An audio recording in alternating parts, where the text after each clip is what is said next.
Migrar sin visa es una batalla constante, un camino lleno de sombras y esperanzas rotas. Es dormir con miedo, trabajar en silencio y soñar con la estabilidad que nunca llega. Pero sobre todo, es enfrentarse a una pregunta que nadie quiere hacerse. ¿Y si el sueño americano se convierte en una pesadilla? Hoy en Vivir Afuera hablamos con Alex Angarita, un hombre que dejó todo para cruzar fronteras y terminó enfrentándose a las más difíciles pruebas de su vida. Su historia es la de muchos, pero pocas veces se cuenta con tanta verdad y sin adornos. Hoy nos habla del costo de emigrar sin documentos, de la dura realidad de los refugios y del coraje que se necesita para volver a casa. Prepárense para una conversación profunda y reveladora. Soy Andrew Carvajal, su anfitrión, abogado migratorio canadiense y un sommelier en formación. Bienvenidos a Vivir Afuera, el podcast donde exploramos las historias inspiradoras de migración y nos deleitamos con la pasión por el buen vino. Bueno, Alex, bienvenido a Vivir Afuera. Gracias por acercarte a nosotros y decirnos, mira, tengo una historia que quiero contarles, quiero que escuchen. Sé que no es la historia color rosa de todos los migrantes. Sé que fue una experiencia dura y pues de muchas decisiones que tuviste que tomar en el camino. Y bueno, bienvenido a Vivir Afuera. Andrew, muchísimas gracias. Estaba escuchando la introducción y realmente me conmovió porque realmente no fue para nada fácil y más que pensar en mí, yo pienso es también en el proceso que tuvo mi hijo. Claro. Sí, entonces me llegó al alma.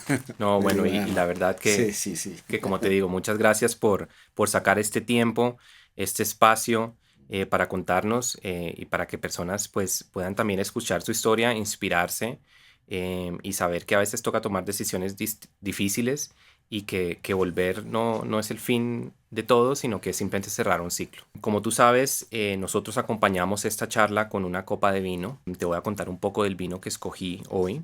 Lo vamos a catar, no tienes que ser un experto en vinos, con que me Bueno. digas tu opinión es suficiente. Ok. Hoy escogí, no hacemos muchos vinos rosados, entonces quería hoy hacer un vino rosado en el podcast. Me fui por un vino de Rioja, XF de Sierra Cantabria. Probablemente has escuchado, Rioja es una denominación de origen calificada muy emblemática de España, donde se producen vinos de mucha calidad.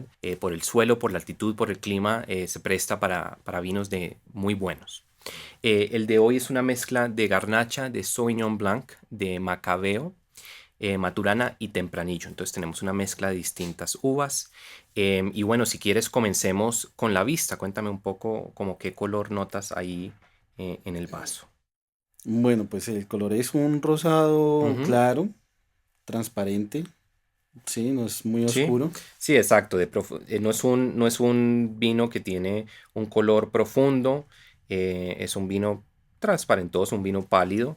Y como tú indicas, sí, es un color rosado salmón. A veces le acuerda a uno como Sí, el color del salmón cuando está crudo, ¿verdad? sí. Bueno, y entonces después de la vista, pasemos a la nariz. Cuéntame un poco qué sientes ahí. Puedes primero olerlo un poco y después girarlo en la copa si quieres y notar un poco qué aromas sientes ahí. De nuevo, no sientas que esto es un examen o un test. Sí, no, ¿Qué te pega? no sé, le siento como un olor a manzana. Sí, A manzana. es interesante porque tiene una nariz bastante compleja. Se le siente la parte cítrica. A mí me pega un poco como esa Sí. lima, como esa toronja. Se le sienten frutos verdes, puede ser, como una pera, como una manzana, Mm. pero también un poco como de fresa, como de frambuesa, granada. Entonces siento también como los frutos rojos que esperaría de este tipo de vino. También para mí, yo no sé si lo notas, es un vino floral. Yo le siento como violetas, rosas. No, y el olor es fuerte. O Sí, sea, se siente el ujú. olor Sí, bastante. entre más lo nota uno, se le nota como que es una nariz pronunciada. Mm. Un poco también, bueno, es leve, pero un poco de pronto de anís también en la nariz, pero definitivamente floral, frutos rojos, cítricos. Tú también identificaste un par de frutos verdes ahí. Sí, Y bueno, salud y pasemos al paladar a tomar el vino. vale.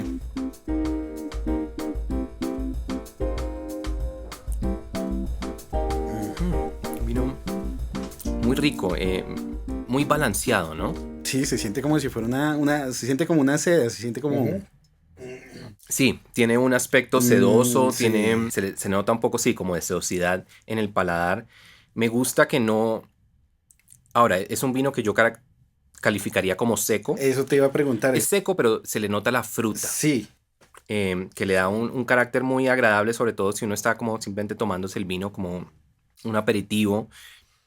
Para mí me confirma en el paladar un poco esos cítricos que notaba antes, un poco esos frutos rojos también. Me parece un vino, si pudiéramos ser elegante, sí.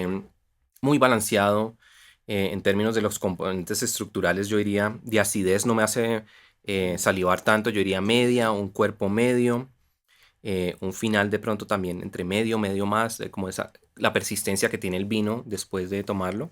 Pero sí, un vino equilibrado, fácil de tomar, ¿verdad? Sí, sí, Pero al sí. mismo tiempo con carácter, no un vino, no un vino simplón para nada. No, es muy elegante, o sea, se Ujú, siente muy elegante al paladar. O sea, no es fuerte, ujú. pero tampoco es algo simple. O sea, es un intermedio de verdad muy interesante, ¿no? Sí, no, la verdad, Sí. un vino rosé del Rioja muy, muy rico y recuerden que siempre pueden ganarse este vino si nos comentan después que les gusta esta entrevista. Bueno, ¿con qué podemos maridar esto? Siempre dicen los rosés son bastante versátiles, puede ir con salmón, puede ir con pescado, me parece que con pescados que tengan un poquito de grasita iría muy bien, mariscos, la verdad. Pero también puede ir bien con carnes blancas, con un cerdo, con un pollo. Y para mí yo lo serviría en una cata como un aperitivo, a la entrada de la cata o incluso al final como un digestivo, me parece que es un buen vino para eso. Hay varias similitudes entre ser un excelente profesional migratorio y la preparación del vino. La cosecha de un buen vino toma años de planeación. Uno no migra de un día para otro, es una decisión importante que tiene un impacto drástico en la vida de una persona y de su familia. La clave está en los detalles, la experiencia y la calidad del proceso. De esto se trata este podcast, de brindar información valiosa sobre la migración, presentar consejos y puntos de vista variados y honestos de gente con distintas experiencias, y al mismo tiempo divertirnos un poco, tomarnos una copa de vino juntos, aprender cosas nuevas sobre la migración, el mundo del vino y el reto que es migrar por fuera del país. Bienvenidos a nuestro podcast Vivir afuera.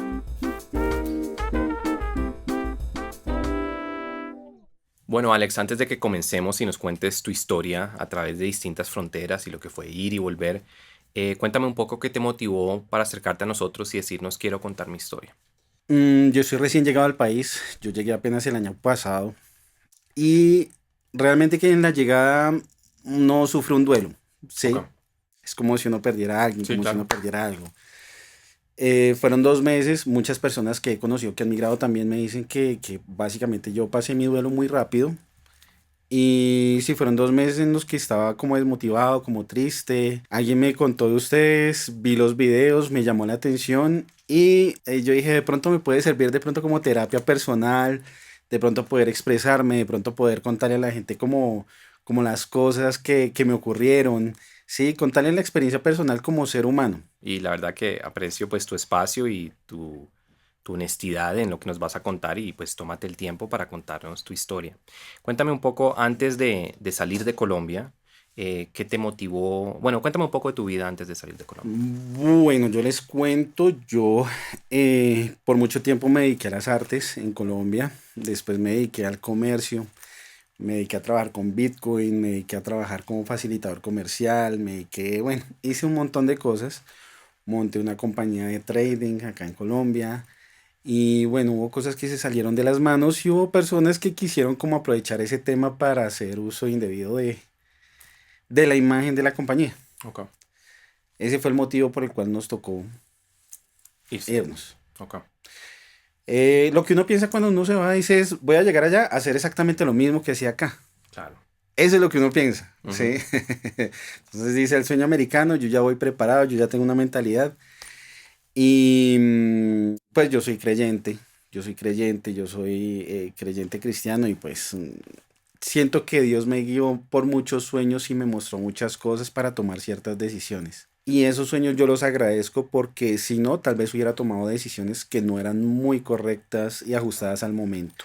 En Bogotá, como en ese momento estábamos saliendo de pandemia, creo que hasta ese momento, y no estaban dando muchas citas para el tema de visa.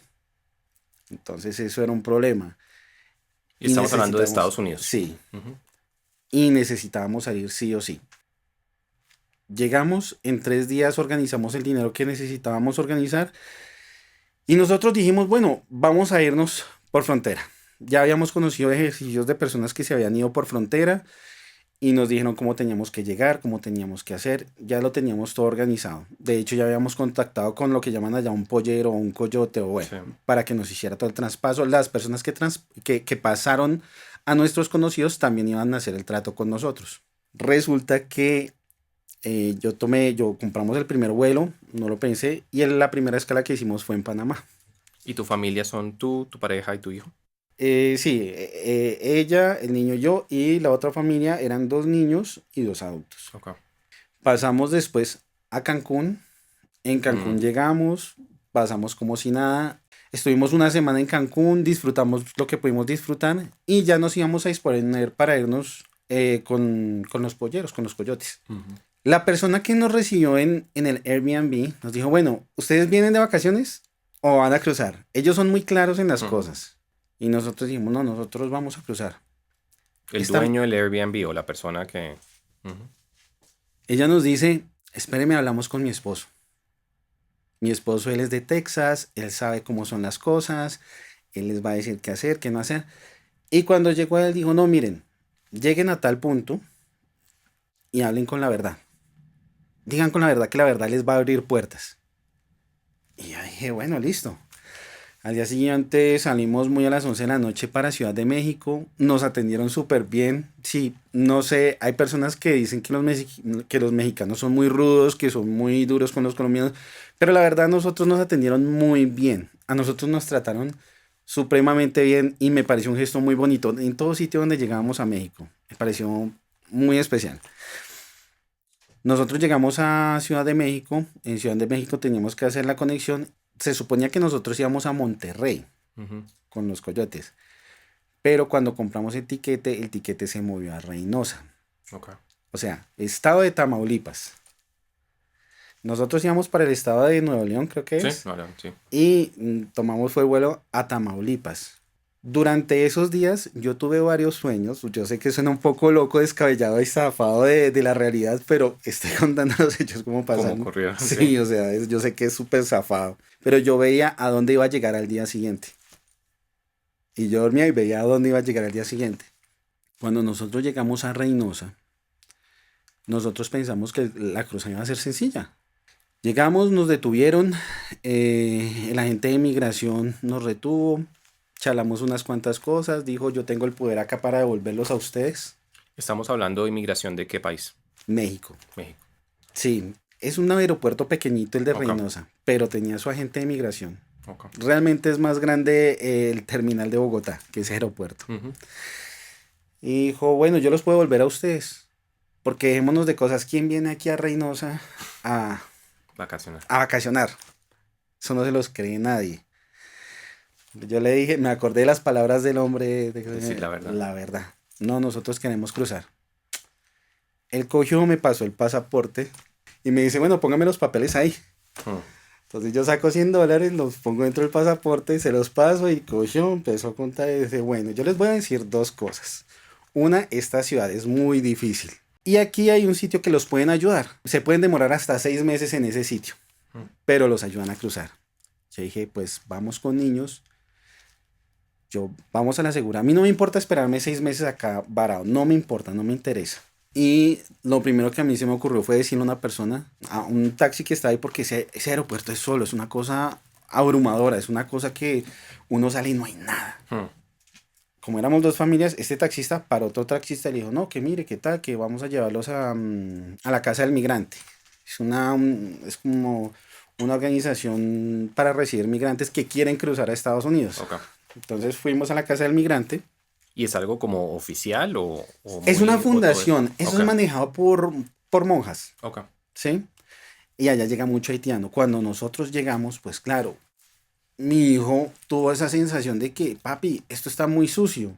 Tenía 4 añitos en ese momento. Me dijo, papi, esto está muy sucio, esto está muy feo, esto está horrible. Claro, porque el estilo de vida que él tenía acá era muy diferente. Claro, sí.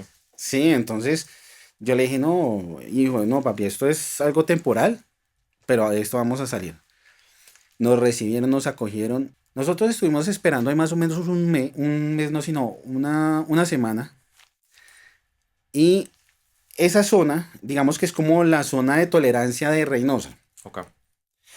En esa zona pues hay, digamos, prostíbulos, discotecas, muchas cosas así. El ambiente, digamos que el paisaje de Reynosa es muy complicado porque es pasar por locales llenos de huecos de disparos, Hmm. locales destruidos. No sé si alguna vez jugaron un juego que se llama Vigilante 8 que era de un carro, de un autobús y uno se estrella con todos los carros. Mm. Es como el mismo Wow. ambiente. Los buses eran rotos, o sea, los buses eran como los buses de los 80 acá en Colombia, pero ya muy terriblemente llevados, terrible. Entonces, como que ese ambiente como que lo minimiza uno. En esa zona rosa, como les venía contando, estaba otra organización que se llama Senda de Vida, que es de un pastor.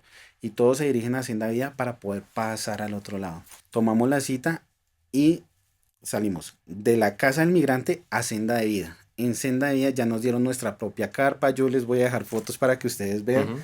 Nos dieron nuestra propia carpa. De hecho, llegó Telemundo Internacional allá a entrevistar. Yo salí en Telemundo Internacional allá acostado con el celular y la carpa ahí atrás.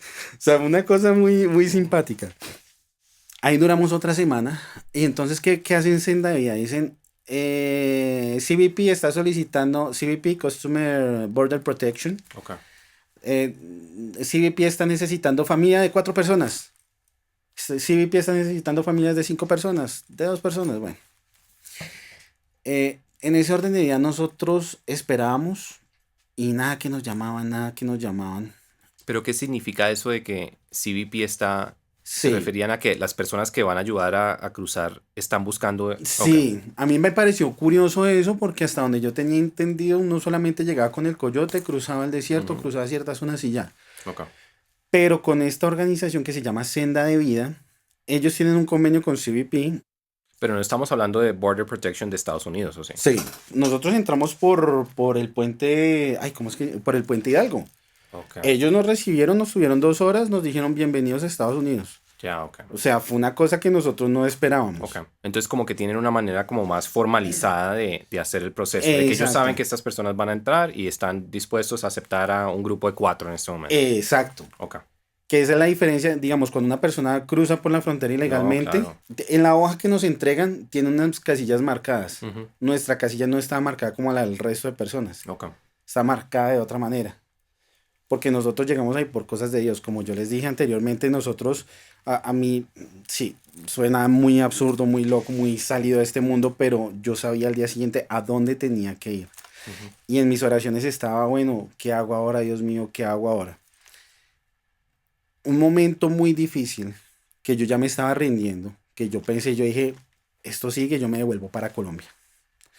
Fue una vez que salimos al centro de Reynosa, eso es como una colina, eso es como una montañita, Ok. ¿sí? Y en la cima queda como el centro y queda una parte comercial, es muy parecido a la Alpujarra, o sea, esa zona es muy parecida a la Alpujarra en Medellín. Y fuimos, compramos un cargador para celular, pero pues lo terminó dañando el sol porque era muy fuerte el calor, entonces fue una pérdida de ahí. Y me dice una chica, ¿usted es colombiano? Yo le dije, sí, ¿por qué? Me dijo, uy, qué padre. Entonces fue como muy, muy simpático eso. Y claro, veníamos hablando de esto cuando íbamos llegando a la fundación Senda de Vida para una moto y dice, chavos, chavos. Pum, nos cerró. En ese momento íbamos 3 colombianos y un cubano. Yo me quedé con el cubano, los otros 2 colombianos arrancaron a correr Hmm. y yo me quedé ahí. Resulta que como esa zona se la pelean 2 cárteles, entonces hay un cártel que pasa a la gente y otro cártel que pasa a otra gente. Ok. Los de un cártel dan unos códigos y los del otro cártel dan otros códigos. Un ejemplo, este cártel cogió a gente que está haciendo negocio con este y le dicen códigos. Si no son los códigos de este cartel, hasta ahí llegó. Eso lo sabía el cubano con el que estábamos. Cuando este hombre dijo códigos, yo le dije, yo no tengo códigos.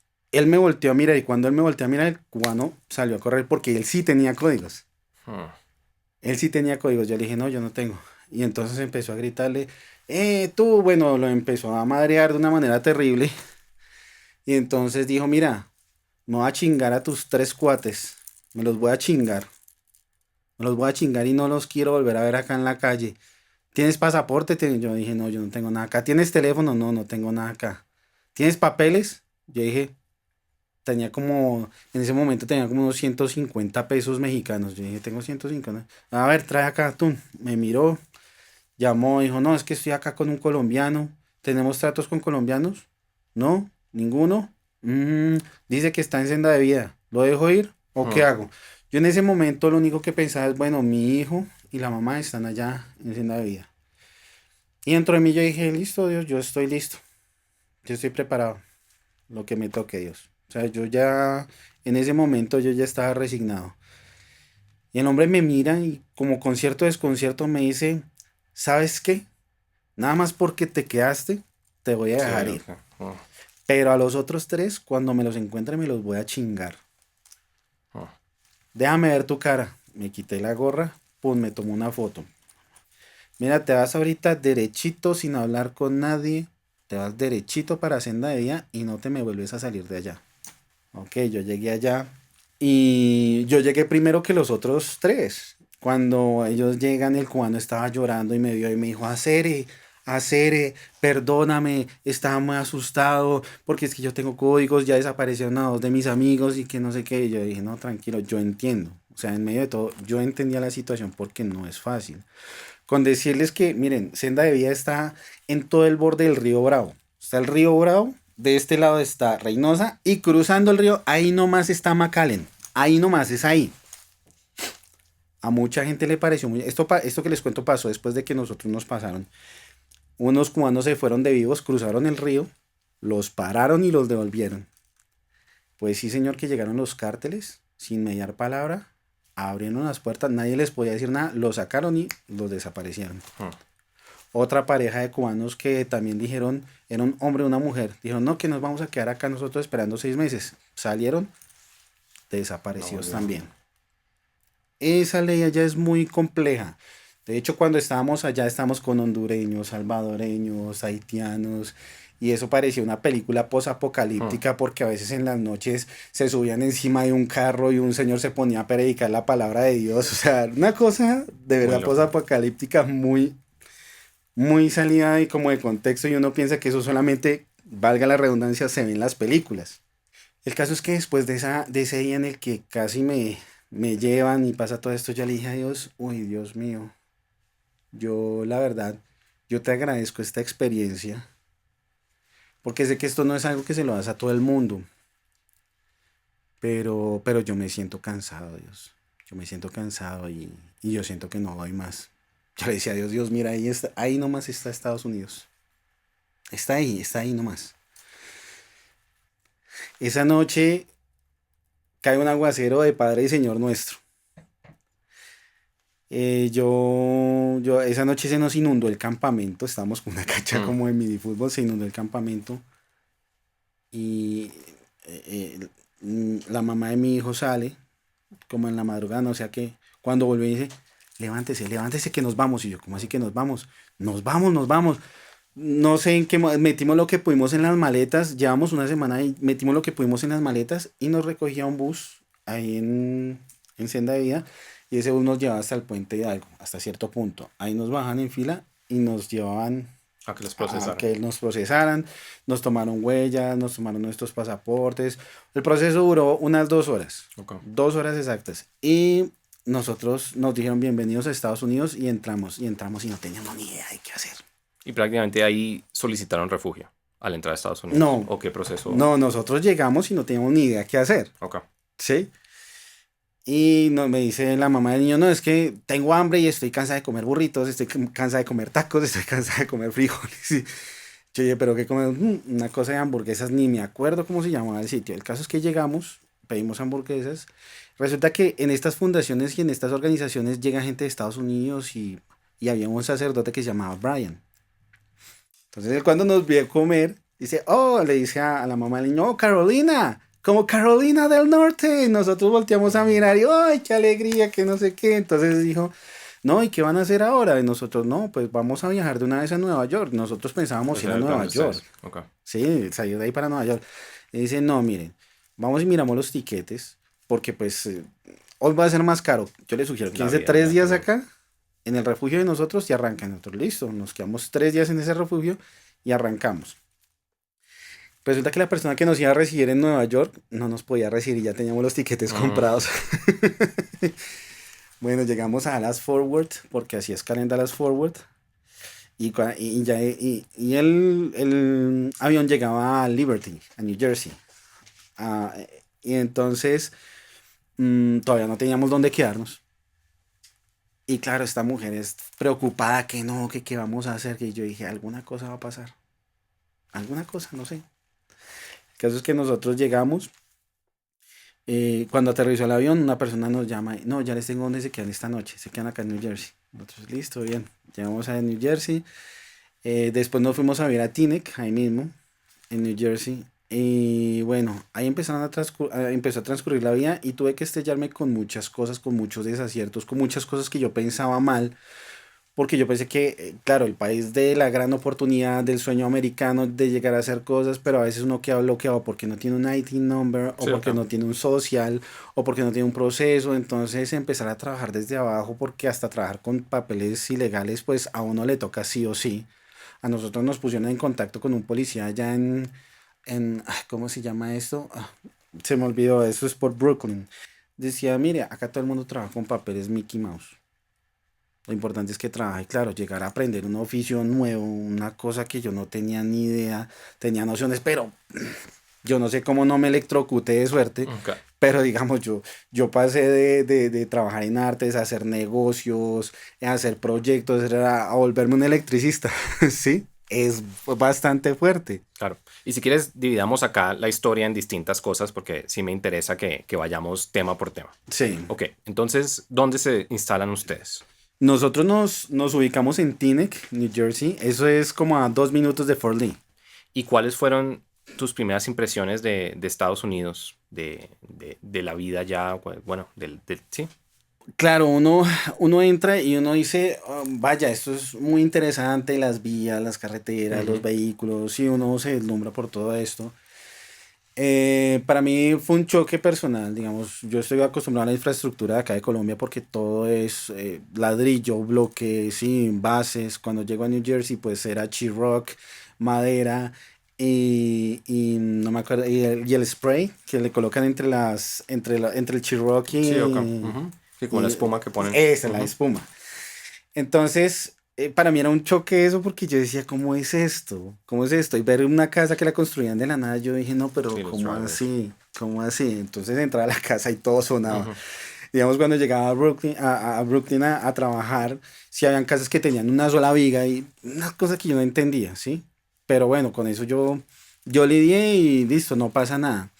Pero digamos que a veces uno salir y no tener a dónde ir, no tener como con quién compartir, ¿sí? Claro, hay muchos latinos, hay muchas personas, y de hecho tenía un amigo de Granada, un amigo de Jamaica, un amigo de un croata, ¿sí? Porque pues gracias a Dios yo sé hablar inglés, entonces me comunicaba con ellos. Pero igual como que cada uno iba como en su tema y adaptarse también a los temas de los cambios de clima, todo Ujú. este tipo de cosas también fue duro. Ok. Llegar al punto de nosotros recibir donaciones, ¿sí? Donaciones que de ropa, que de maleta para el niño, que yo no sé, yo no me sentía yo, ¿Cómo? Ujú. porque no era mi visión de las cosas, no era como hacía las cosas acá en Colombia, entonces que así como que al principio fue un choque muy fuerte. Ok. Bueno, entonces, y si quieres, vamos tema por tema. Ujú, sí. Entonces, bueno. Bueno, dices que ya hablabas inglés, entonces Ujú. por lo menos esa no fue una barrera tan grande como para otras personas. No, de hecho me pasaron cosas muy simpáticas porque todo el mundo que me veía pensaba que yo era judío. De hecho yo trabajaba para judíos, la compañía se llama Orgadash. Ok. Y entonces, claro, pues me veían hablando con Leif se llamaba mi jefe, y me veían con Leif y no, todos me tenían así Mm, como respeto porque pensaban que yo era primo sobrino de familiar de Leif. él. Sí, de hecho yo tenía una gorra, recién entramos a Estados Unidos, yo tenía una gorra con la letra Aleph del alfabeto hebreo. Ok. Y yo estaba en Williamswood. Y en Williamswood eso es Sí. cundido de judíos hasta más no poder. Y entonces llega un judío un rabino y me empieza a solicitar dinero. Y yo le dije, no, pero es que yo no le voy a dar dinero. ¿Cómo así que no me vas a dar dinero? Si es que necesito dinero. Y yo le decía, pues bueno, que dame dinero. Y yo es que no le voy a dar dinero. Me dijo, es que acaso tú no eres judío. Yo dije, no, yo no soy judío. Y mira la gorra, entonces, ¿por qué tienes eso en la cabeza? Si no eres judío, ¿tú qué? Desde ese día yo no me volví a colocar cosas judías ni nada, nada relacionado con lo hebreo. Bueno, hablemos de la parte laboral. Sí, Entonces, obviamente es muy distinto llegar uno con una visa de trabajo a llegar claro. uno sin papeles o como incluso te decían, con papeles Mickey Mouse o papeles falsos. Ujú. Sí, cuéntame un poco cuál es la oportunidad laboral para un migrante que no tiene sus documentos en orden. Un migrante por lo general va a encontrar trabajo en construcción. Ok, Eso es lo más común. Carpintería, rock ceiling, electricidad, plomería, ok, sí. ¿sí? Eso es lo primero que llega a ser todo inmigrante o muchos inmigrantes. Cuando uno va a buscar algo de estatus, uno ya busca algo más como de restaurante, ser mesero, Ujú. ¿sí? Ese tipo de cosas. De Y los hecho, lugares preguntaban por los papeles, se hacían los tontos o para que ah, tú mostrabas los papeles que tú tenías que no eran... habían muchos lugares que pedían papeles, pero se hacían los que Ok, miraban al otro lado. exacto, había otros sitios que sí decían, bueno, vamos a llenar esta forma porque esta forma nos la exigen el Estado. Ya habían unos sitios que sí, otros sitios que no, y a veces es más como el rebusque y uno encuentra mucha gente que se dedica, digamos, a hacer estafas, a trabajar con plataformas con nombres de otras. Ujú. Hay quienes toman los papeles de alguien que sí es residente y se hace pasar por esa persona. Bueno, hay muchas cosas que se inventan allá para que un inmigrante pueda permanecer. Ok. Y prácticamente, bueno, tú no tenías experiencia en construcción, no tenías No, en nada. trabajo, en lo que son los trabajos de skilled trades, Ujú. fue llegar y hacerlo. Sí, de hecho tenía nociones porque en algún momento vi a mi papá, pero pues mi papá a mí nunca me enseñó nada de eso. Ujú. Sí, entonces una vez dañé una red eléctrica de todo un edificio porque no tenía ni idea y no sabía que no se tenía que cortar ese cable. Claro. Caso que mi jefe me ayudó con ese tema y me explicó una serie de cosas que le pasaron. Pero básicamente, si uno llega como inmigrante, lo importante es hacer el proceso migratorio. Es el proceso migratorio, eso es lo que no le dicen a uno. Lo primero que uno tiene que hacer es llenar su formulario en ICE o en Homeland Security. Eso es lo primero que uno tiene que hacer, A pesar de que vaya a indocumentado. pesar de que Ah, ande bueno, en tu caso igual de indocumentado. todos modos te habían dado entrada a Estados Unidos. Sí, Ok, pero igual me trataban como indocumentado porque ok, no tenía el social. ok, Entonces, lo importante es que las personas que lleguen hagan todo el proceso desde el primer día. ok. ¿Por qué? Porque el permiso de trabajo se demora 160 días. Y si en 160 días yo no tengo mi permiso de trabajo, pues ya estoy completamente indocumentado y no tengo para dónde moverme ni para dónde ir. Ok. Lo bonito de Estados Unidos, lo que me gustó de Estados Unidos es que, bueno, listo, tú no sabes hacer algo, pero nosotros te enseñamos. Ok. Eso es lo bonito de Estados Unidos. Acá no, acá necesitas tener Sí, tal certificación y todo. Ujú. certificación, Y 4 años de experiencia. experiencia, 2 esferas del dragón y prueba de embarazo, así sea hombre. Sí, son cosas que uno dice, es muy complicado. Allá lo único es el permiso de trabajo. Y bueno, hablemos entonces, vivienda me decía, que debe ser bien complejo. ¿Cómo consigues tú un arriendo? Bueno, nosotros llegamos fue por contacto a vivir con unos dominicanos. Ellos se Ok. portaron de una manera maravillosa. Ellos fueron unas personas excepcionales. O sea, realmente yo con ellos tengo una deuda muy grande de corazón. Yo a ellos los quiero, los respeto, los admiro mucho, que son Raúl y Andina. Sí, yo los quiero mucho. Ellos nos abrieron las puertas y nos tuvieron por bastante tiempo y nos colaboraron, pero nosotros vivíamos pues en una habitación. La idea era llegar, ir avanzando, ir avanzando, ir avanzando. Pero era muy complicado. Sí, la mamá del niño trabajaba en las noches. De 10 de la noche a 6 de la mañana. Yo tenía que estar a las 7 de la mañana en Brooklyn desde Teaneck. Entonces tenía que irme por la I-95 hasta la 42 en Times Square y ahí tenía que coger no me acuerdo si era el F o el G para irme hasta Brooklyn y eso eran 2 horas de viaje Claro. y de vuelta igual. Ah. Y a veces uno tiene que quedarse por el overtime. Claro. Entonces, claro, dicen, no, vamos, si se quedan hasta las 7 les damos overtime. Listo, no hay problema. Ok. Entonces, digamos que no había mucho tiempo para compartir y el niño empezó a tener problemas en la escuela. Bueno, ese era el siguiente tema que te Sí, tenía. Y tú puedes inscribir a tus hijos en la escuela o... sí.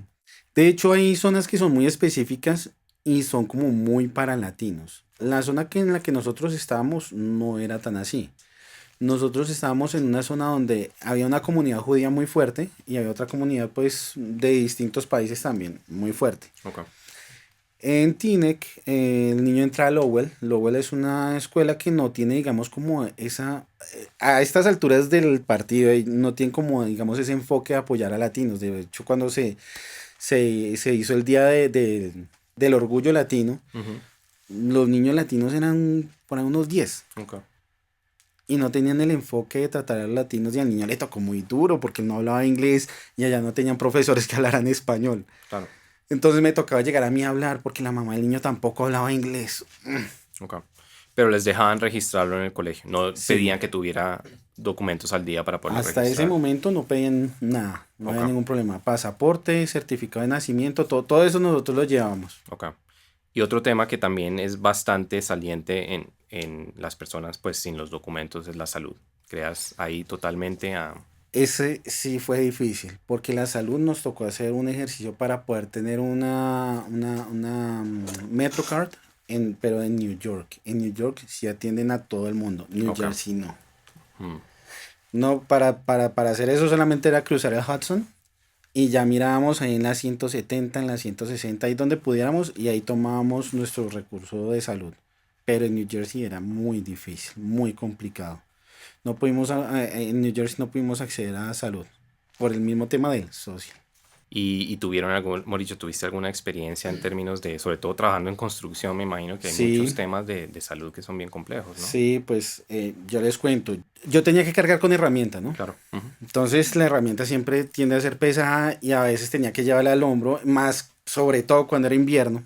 Sí, porque no tiene que agarrar todo muy lleno, sino uno se desliza por el piso. Yo estaba, esos días, estábamos como en unos días de celebración judía, no me acuerdo si era el Rosh Hashanah o era el Hanukkah, no me acuerdo qué celebración era, y yo sobre esa semana tenía que esperar a mi hijo de la escuela, que pues yo no estaba trabajando. Yo ya ya había empezado a sentir un desgaste en la espalda, y cuando llegó mi hijo, íbamos caminando y me dio un tirón en la espalda, no sé qué fue eso, no me podía parar. Y mi hijo tenía 5 años y estaba asustado. Otros, otros papás colombianos también que eran por ahí, pues que recogían también a los niños, vinieron, me ayudaron, nos auxiliaron, llamaron a ambulancia, no sabían qué era, yo tampoco tenía idea.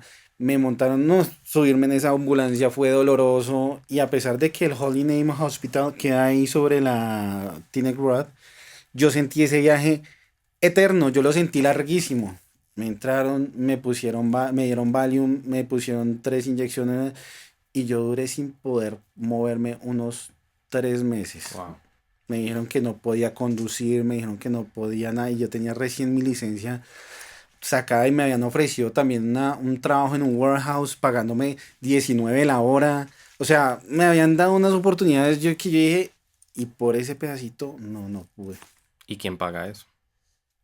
Pues a uno le tocaba, ¿no? A uno le dan un ticket por solamente eso fueron como 1.800 Mm. dólares. Solamente eso. 3 inyecciones, 2 pastillas de Valium. Sí. Sí, uno escucha a muchas personas que prácticamente no tienen salud, les da miedo ir a un hospital si Mm, tienen algo, bueno, a menos que sea una emergencia como la tuya, en parte porque tienen miedo de que de pronto llamen las autoridades y que los comiencen un proceso como de deportación o algo así, sobre todo con lo que está pasando hoy en día, pero sí. también porque dicen, pues yo no quiero salir con una cuenta de $5,000 que no tengo para pagar.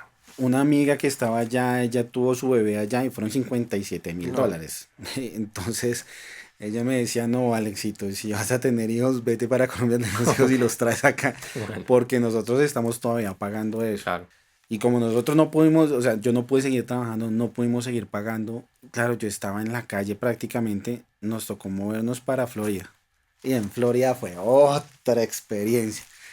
Nosotros llegamos a Miami Beach y vivíamos ahí en Miami Beach. Y yo ya estaba mejor de la espalda y empecé a trabajar con un warehouse. ¿Mm? Mi hijo entró a otro proceso con otra escuela y ese hombre ya estaba, porque el proceso de Tine que era muy diferente al de Florida, al de New Jersey, al de Florida. ¿Por qué? Porque en Florida sí las escuelas son más como tirando a lo latino, que con Sí, sí, sí. uniforme, que lo uno, que lo otro, sí, mientras en Teaneck no, en New Jersey, en esa zona de New Jersey no, es muy americano, es muy, vístase como quiera, nosotros acá le damos con los útiles. Eso por un lado con mi hijo. Yo entré a trabajar en el warehouse y bueno, me quedaba cerca. La mamá del niño no estuvo trabajando porque no consiguió y no teníamos con quién dejar al niño. Pero entonces la cuestión es que los costos eran como un poco más desfasados que con lo como estábamos en New Jersey. En New Jersey nosotros pagábamos $1,700 y teníamos nuestro buen espacio, teníamos cocina, baño, todo. Y llegamos allá a Florida, a Miami, ahí en la Collins. Y no, y el pago ya eran $1,000 por una sola habitación. Sí, entonces como que, bueno, ¿y cómo hacemos para movernos? La persona se cansó de nosotros, se nos infestó eso de ratas. Digamos que la vida nos está diciendo tienen que moverse de aquí. Ok. Ahí duramos más o menos unos cuantos meses. Nos tocó irnos para Pompano. Ok. Y pues sin entrar como en tanto detalle en cada lugar, Sí, quiero más que todo que cubramos como un par de temas muy, muy específicos. sí. Bueno, el trabajar sin documentos, em, bueno, el estarse moviendo, el no tener de pronto las oportunidades que uno tenía antes o la profesión que uno tenía y todas estas cosas, ¿cómo impacta esto tu cara? Bueno, ¿cómo impacta esto tu dignidad como persona? Pues yo creo que más bien lo ayuda a uno a tener más carácter. Ok, Porque es que uno tampoco se va a dejar morir. ok. Uno Como tam- el instinto de supervivencia sí, entra. sí. Entonces uno ya se lanza y se vuelve más zorro para hacer las cosas. Ujú. Ya a mí ya no me importaba si me pedían papeles o no me pedían papeles. Yo ahí me presentaba, les hablaba, les decían. Y me decían, no, ahorita no tenemos cupo, ahorita. En ese punto, la mamá del niño dijeron, nosotros nos vamos. Hasta aquí nos vimos nosotros. Ellos se vinieron para Colombia y yo me quedé allá. Y yo dije, no, yo me la tengo que guerrear. Florida no fue una buena plaza para mí. Entonces yo me volví para mi casa, entre comillas, ¿no? Ujú. Nueva York. Ok. Y me fui para Nueva York. Y sé que en un momento trataste de emprender, ¿verdad? Sí, Ok. sí, yo monté una LLC, una LLC, la Ujú. monté allá para trabajar comercio. O sea, uno compraba los pallets Ok. en remate, Ujú. $99 y lo que viniera y uno lo vendía. Ok. La cuestión es que ya después cuando había adquirido los pallets yo no tenía dónde meter esa vaina. Claro. Entonces me tocaba vender al menudo ahí en la calle. No, eso fue un dolor de cabeza. Y me imagino también que sin, no sé, que también la parte de estar indocumentado, pues toda la parte o de negocios y de registros y todo eso es más compleja o... Pues digamos que en ese momento yo podía trabajar a través de la cuenta bancaria de la LLC Ok. o a través de mi cuenta bancaria en Bank of America. Yo podía sacar mi cuenta bancaria hasta hace un tiempo. Después de que todas estas cosas empezaron a pasar con la nueva administración, muchas cosas empezaron a cambiar. Ok. Pero yo podía tener mi cuenta con mi pasaporte sin ningún problema. Ok. Podía utilizar yo tuve un EIN number de mi LLC sin tener un IT number, Ok. ¿sí? Porque, digamos, el sistema americano, el sistema de Estados Unidos es una cosa muy bien diseñada, está tan bien diseñada que si no se puede hacer de un lado, se hace del otro. Y entonces ahí es donde uno dice, oiga, vea, esta gente es muy viva. Esta gente es muy viva porque sabe cómo funciona esto. Lo mismo, los impuestos. ¿Son papeles falsos? No importa, siga Paga trabajando. impuestos. ¿Por Claro. qué? Porque es que esos impuestos que son de ese nombre X, se los lleva el Estado o Claro. se los lleva la nación. Y aquí nadie ha visto nada. Es algo muy bien diseñado. Yo llego a New Jersey después de eso. Si llego a New Jersey, yo no tenía dónde quedarme. Esa noche yo pasé en el aeropuerto. Mm. Yo me quedé a dormir cuando un policía me pega así en el piso y me dice, ¿está esperando vuelo? Yo, no, no, no, no, no, desde que anoche. No, levántese que ya todo el mundo se está Mm. moviendo. Que no sé qué. Y yo me levanté. Yo me voy para Nueva York y empiezo a andar en las calles y lo primero que hago es buscar trabajo que Ujú. yo no llegué a ningún lado, yo no tenía dónde quedarme, no tenía dónde pasar la noche. Y me estaban ayudando desde acá, desde Bogotá, a conseguir dónde quedarme y no había dónde. Mm. Yo me quedé en el Authority Port Terminal hasta las 11 de la noche, ya sentado en una banca. Yo, pero ¿y para dónde me voy yo? Yo dije, pues voy a buscar refugio. Y en esos refugios yo me puse a mirar y hay una cosa que se llama drop-in. Ujú. Y el drop-in es donde van todos los homeless, Sí, todos acá. los vagabundos. Y en drop-in es una sala llena de sillas Mm. y a uno le dan una silla. Eso Y ahí es. uno pasa la noche. Wow. En ese momento todavía era verano y sentir el hedor de todo el mundo encima de uno era una cosa bastante fuerte y yo con mi maleta y Muy pobre. claro, o sea, fue bastante duro. Y así me tocó pasar algunos días en el drop y me tocaba llegar temprano para que no me quitaran la La silla, silla. claro. Hasta que yo dije, no, me voy a ir al Hotel Roosevelt porque pues el Hotel Roosevelt le ofrece a uno como la oportunidad de mirar a ver si lo ubican a uno o algo. Me fui allá. Primero fui a Caridades Católicas. En Caridades Católicas me dijeron, no, vaya al Roosevelt. Y yo, bueno, me fui al Roosevelt. Yo pensé que me iba a quedar en el hotel. Me dijeron, no, usted como está soltero y está solo, lo vamos a mandar a Ronan Island. Que eso es al norte este de Manhattan. Y ahí, bueno, ahí me ubicaban. Y yo dije, bueno, no habiendo más, pues yo le hago. Llegué y eso era una carpa gigantesca y yo durmiendo Mm. con cualquier cantidad de migrantes venezolanos y sí, haitianos. Y eso era un conflicto entre ellos todos los días. Era una pelea Ujú. súper absurda.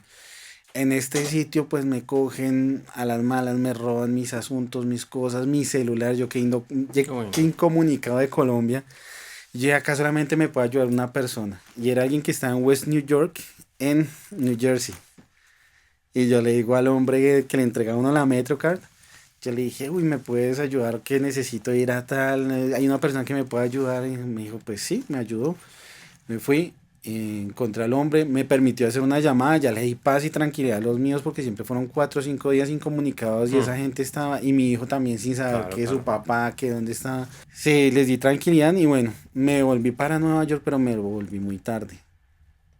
Y yo para meterme allá por eso es la costa este digamos, de esa parte de Manhattan es una zona difícil.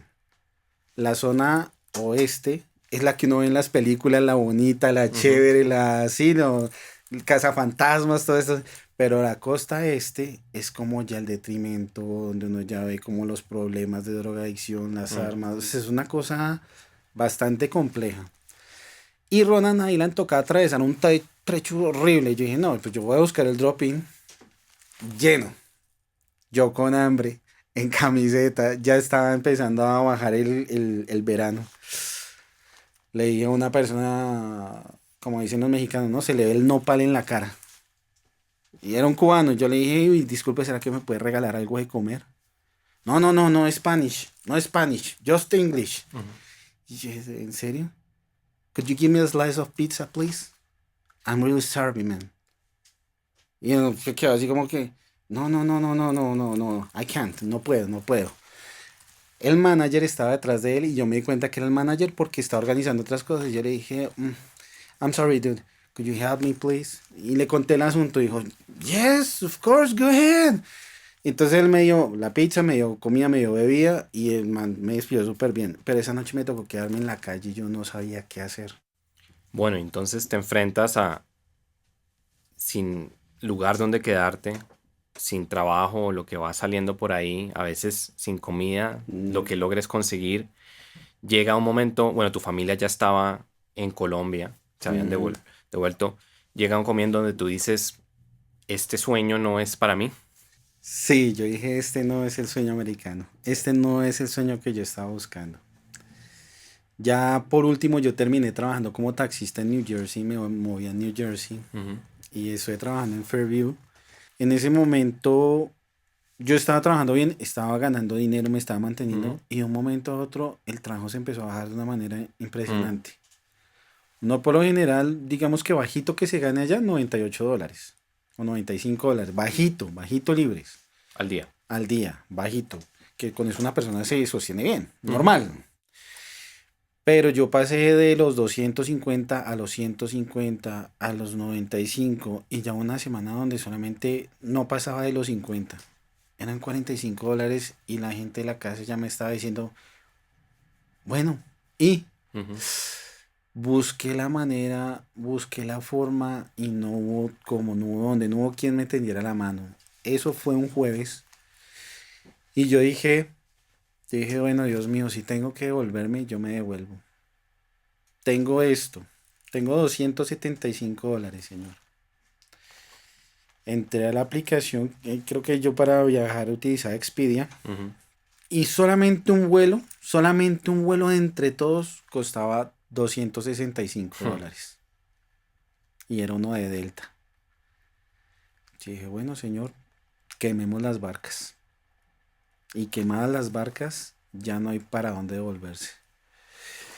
Al día siguiente yo me levanté, yo esa mañana lloré pensando, no lo logré. Pensé, me fui, lo primero que hice fue lavar toda mi ropa en un laundry, lavé mi ropa, cogí el bus, me bajé en Manhattan en la 42, me fui caminando hasta Queens, hasta el aeropuerto de Queens. Fueron como 2 horas a pie, 2 horas y media, no recuerdo. Y lo único que yo pensaba era todo ese camino, todo, y yo decía, Señor, fracasé, Dios mío, fracasé. Entré al aeropuerto de Queens, tomé el primer vuelo que me llevaba, no me acuerdo si era a Denver, no me acuerdo, hacía una escala, no recuerdo dónde era. Y yo llegué al aeropuerto y una persona me atendió, me recibió muy bien, me ayudó a conseguir una silla para yo acostarme, me dio una Coca-Cola y todo. Me dijo, ¿de dónde tú eres? Yo le dije, no, yo soy colombiano. Ay, colombiano, ven, que no sé qué, me ayudó. Y al día siguiente yo me voy para la puerta de embarque. Y, y como que me iban a poner problema para salir. Y la chica me dice, ¿seguro que se va a ir? Yo le dije, sí, seguro. Llegué a Colombia y para mí fue como un sueño que no fue real, como algo que no pasó, fue Sí, algo ok. muy, muy extraño y los primeros 2 meses acá en Colombia fue vivir como ese duelo Ujú. de no lo logré, de no pude. Y ya cuando llega mi hijo a mi vida de nuevo, yo empiezo a coger fuerza en él y empiezo a volver a retomar mis negocios, las Claro. cosas que hacía, pero esta vez desde un enfoque más diferente, desde un enfoque más concreto, de que quiero las cosas más ordenadas así, así, así. Y en los proyectos que estoy haciendo y desarrollando ahorita, tengo en mi cabeza y en mi corazón poder abrir una non-profit en Estados Unidos y poder ayudar mucho a los inmigrantes y poder ayudar a los niños. Es que algo que a mí me pesa mucho y que me duelen mucho son los Claro. niños. Con lo que estoy haciendo con mi negocio, con mis asuntos, estoy trabajando en eso. Qué bien. Y esa es, pues mi historia. Volver no es el final. Sí, justo eso quería que habláramos un poco como para cerrar, como, bueno, primero que todo, ¿sientes volviendo que perteneces más acá? ¿O cómo sientes ese arraigo? En estos momentos suena muy curioso, suena muy... Ujú. Pero es como si yo no perteneciera a ningún lado. Es muy extraño, no lo sé. Ok. No sé por qué. Y si pudieras hacer borrón y cuenta nueva, dirías, ¿esta experiencia la elimino? ¿O sientes que fue algo que viviste, que te tocó vivir y aprendiste de eso? Yo creo que esto me trajo Ok. muchas lecciones de vida. Darme cuenta que familia no solamente es el de sangre, Ujú. sino hay personas que se vuelven familia y puedo hablar de muchos, Héctor, Jordi, Andina, Raúl, em, hay Charlie, mucha gente allá que se volvió familia. Y llegar acá y acordarme de muchas cosas, bueno, ya. Como dice el filósofo contemporáneo Daddy Yankee, lo que pasó, pasó. Nada que hacer. Y si pudieras hoy, como acá en este estudio, hablarle a alguien que está pensando en migrar sin documentos, ¿qué le dirías? Yo no le diría que no lo haga. Ok. Yo le diría, hágalo, pero haga las cosas que tiene que hacer con orden. Hágalo, pero haga el proceso migratorio porque es importante para que se puedan abrir puertas. Aprenda todo lo que pueda, desde poner un tornillo hasta utilizar un screw gun. Cualquier cosa es ganancia ya en Estados Unidos. Da la necesidad de volverse muchas veces, sí, da la necesidad de volverse muchas veces. Y esto no es de valientes o no valientes, es su propósito y lo que usted quiere en la vida. Mi propósito y lo que yo quería en la vida era diferente y sonaba con lo que se me ofrecía allá. Pero muchas personas pueden tener oportunidad. Y más en este punto, como lo decías, Andrew, es, es un momento muy álgido en la historia de Estados Unidos. Pero hay muchas cosas que se pueden hacer. Crear una LLC, eh, aspirar a la visa E2, aspirar a la visa U, hay muchas cosas que se pueden hacer. Pero háganlo en orden, háganlo en orden. Es la mejor decisión. Llegan, permiso de trabajo de una vez. No le den tiempo al tiempo. Y van a ver cómo van a sacar todo adelante. Y para los que quieren devolverse y se devuelven, miren, el mundo no se ha acabado. Estoy seguro que llegan acá con un carácter mucho más fuerte. Y eso es muy valioso para sus familias y para sus propias vidas. Porque nosotros como nacionales ya aquí jugando de locales, nos damos cuenta que tenemos montones y montones de cosas para hacer. Cuéntame un poco de estas iniciativas o de estas ideas de las iniciativas que tienes para cambiar un poco la narrativa de la migración y que no sea abuso, que no sea sufrimiento. Sí, primero que todo el tema de la conciencia en muchos aspectos, porque cuando llegamos a la casa del migrante, lo primero que le hacen a uno es hablarle a uno de Dios y de Cristo y todo esto. Y uno parece que no, que eso es mentira, que eso cuando llega a Estados Unidos, muchos migrantes, porque Estados Unidos es un país de migrantes, Ujú. muchos migrantes hablan que el tema de Dios y que Dios hizo esto, hizo lo otro, y ninguna historia de dos migrantes es igual. Todas las historias de los migrantes es completamente diferente. Y en esa iniciativa, mi idea es trabajar con lo que es real estate, obviamente no para entregarle a la gente sus viviendas, no, sino por un tiempo temporalmente mientras se van formando, van creciendo y van arrancando solitos. De hecho, ya tenemos personas con las que viajamos, que sí se quedaron allá, con las que tenemos contacto constantemente para poder desarrollar todas estas iniciativas. Y lo mismo, el tema es los niños. Los niños son supremamente importantes porque, un ejemplo, abro un paréntesis, la tasa de suicidio más alta en Estados Unidos se da durante invierno, porque eso es solo, eso es frío, eso es terrible. Y muchos niños, adolescentes y adultos tienden a quitarse la vida. Ujú. Entonces la idea es trabajar por eso, por la salud mental, porque la gente aprenda a tener conciencia financiera e inteligencia financiera. Porque una cosa es llegar y trabajar y hacer dinero, pero ojo, si tengo dinero, ¿cómo pongo a funcionar ese dinero para que me dé Sí. más dinero? Y si tuvieras que resumir tu experiencia de lo que significa vivir afuera en tres palabras, ¿qué dirías que son? Yo diría esto,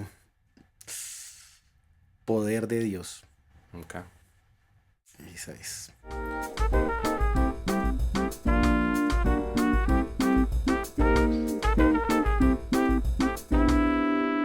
Alex, si alguien quiere buscarte, hablar contigo, contactarte, ¿por dónde podrían hacer esto? Por mi Instagram es privado o por Telegram también. Ok, Eh, en ambos lados el usuario es @alef raya al piso coin. ok.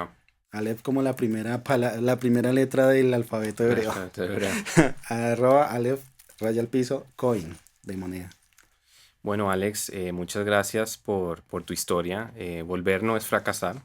A veces es simplemente cerrar un ciclo, comenzar otro. Nos contaste todo francamente, sin filtros, y aprecio eso. Muchas personas vienen a contar la historia de éxito o la historia de lo que fue una migración y que por más dificultades que hayan tenido, pues fue fácil porque iban con papeles, Mm. llegaban de una manera muy distinta. Tú nos has contado una historia que es muy distinta y pues la verdad que aprecio que hayas encontrado este espacio para hablar con nosotros y me alegra mucho que también después de todo esto tú también quieras seguir ayudando a esas personas y que reconozcas que en ese camino que es tan difícil la mano de quien sea que le ayude a uno, que le dé hospedaje por lo menos por una noche, que Sí. diga sí, le voy a dar una pizza, coma, es importante y creo que nosotros no valoramos lo que es eso. Entonces, gracias por venir hoy, por contarnos tu historia y pues te deseo lo mejor y que pues se vuelvan anécdotas, se vuelvan historias Mm. y que logres salir adelante con tantas cosas, incluyendo estos proyectos de ayudar a los migrantes en Estados Unidos. Vale, André, no, gracias a ustedes por abrirme el espacio, porque este espacio que ustedes tienen es inspirador, muy inspirador y todo, el hilo conductor de esto, cómo lo manejan, cómo lo trabajan. Miren, yo estoy profundamente agradecido con ustedes. Y también para el público que esté mirando el podcast, también agradecido con ustedes, con el equipo de trabajo. Gracias. No, tu historia ha sido muy inspiradora. Y bueno, muchas gracias a los que nos acompañaron hoy. Recuerden, la conversación no tiene que terminar acá. Síganos en nuestras redes sociales, Vino Inmigración en Instagram y TikTok. Cuéntenos un poco qué les pareció la historia de Alex. Si tienen historias que contar, cuéntenos en nuestras redes sociales qué otras historias quieren escuchar, qué otros vinos quieren que catemos. Y pues nos vemos en la siguiente. De nuevo, muchas gracias, Alex, y muchos éxitos. Gracias. Para ustedes.